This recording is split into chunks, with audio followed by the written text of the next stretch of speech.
Ja, hallo. Ist Rio de Janeiro eine Golferdestination?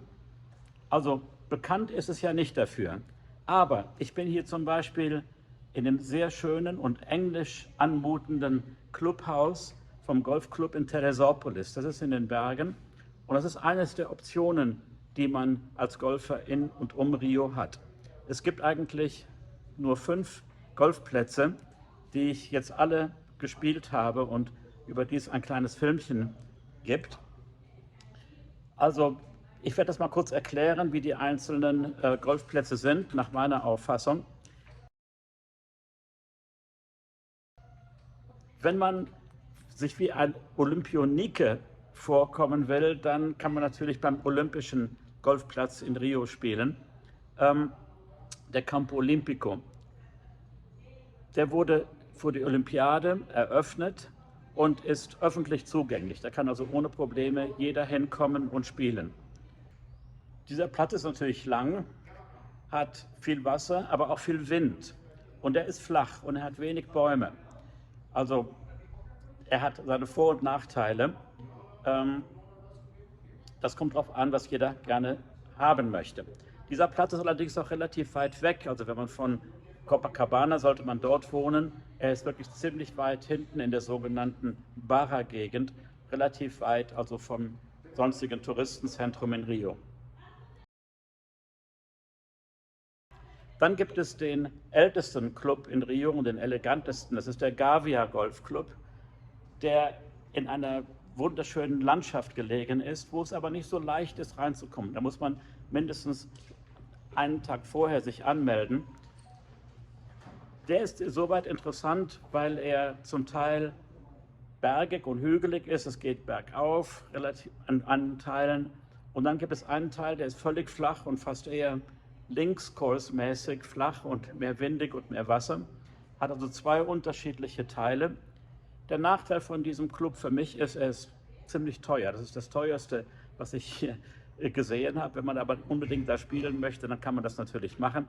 Man muss da auch als Außenstehender einen Caddy nehmen, also einen Menschen, der einem die Sachen trägt und ein paar Tipps gibt. Das ist zwar sehr angenehm, aber kostet natürlich auch nochmal etwas extra. Wenn man eine fast die gleiche Landschaft haben will, allerdings auf der anderen Seite des Berges, gibt es den Itahanga Golfclub, der mir in Rio selber fast am besten gefallen hat, weil das so ein guter Kompromiss ist. Itahanga ist ein etwas älterer Club, am Anfang dieser Barra-Zone gelegen. Und dort gibt es auch Pferde, wird auch Polo gespielt, immer noch etwas. Und es gibt sowohl einen 18-Loch-Platz, einen Standard langen 18-Loch-Platz, als auch 9 Löcher, die eng beieinander sind und etwas kürzer und auch günstiger sind. Dieser Club ist tiptop gepflegt, die Plätze, und anständige Preise, finde ich. Und tut nicht so, als ob er super elegant wäre, obwohl er ganz nett ist, wirklich. Dort kann man auch als Außenstehender mit Anmeldung ohne Probleme spielen und muss auch kein Caddy haben. Man kann sowohl Elektrowagen mieten als auch so Rollwagen. Man kann selber tragen. Man kann auch jemanden bitten, sich einem die Sachen zu tragen. Das gibt haben möchte. Und was ich ganz gut fand bei der Driving Range, eine mobile Beschattungsanlage wie ein Wagen, den man dann vor- und zurückfahren kann, um Schatten zu geben, wenn man an der Driving Range Bälle schlägt. Dieser Platz hat mir sehr gut gefallen. Der ist zwar flach, hat aber auch Wasserhindernisse, wunderschönen Baumbestand und auch diese fantastische Landschaft drumherum. Aber richtig toll finde ich eigentlich die beiden Plätze in den Bergen auf ungefähr 1000 Meter Höhe. Der eine in Petropolis, der andere in Teresópolis. Das sind 9 Lochplätze, die aber wunderschön gelegen sind. Der Teresópolis-Platz ist relativ eng und die Abschläge, wenn man eine zweite Runde spielt, sind fast gleich wie die mit der ersten Runde. Aber die Landschaft ist schön, das Clubhaus ist alt und das Ganze ist hier auch ziemlich leer. Also hier hat man auch nicht immer Platz zu spielen. Und wie mir eben Peter hier, der Präsident vom Club, gesagt hat, sind ausländische Gäste von außerhalb stets willkommen.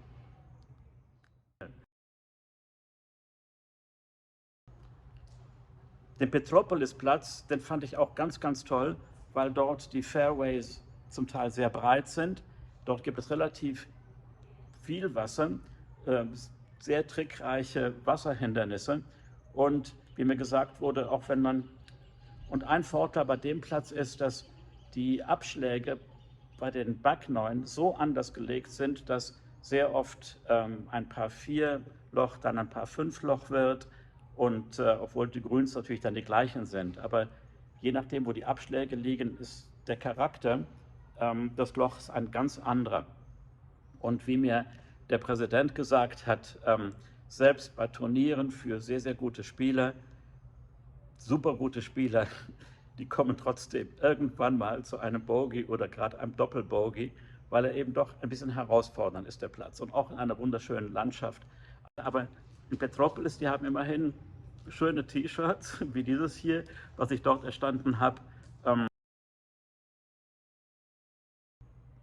Also wenn man in Rio ist und nicht nur Zuckerhut und Copacabana und Strand und Christusstatue sehen will, sondern vielleicht auch ein bisschen Golf spielen, dann gibt es wirklich interessante Alternativen.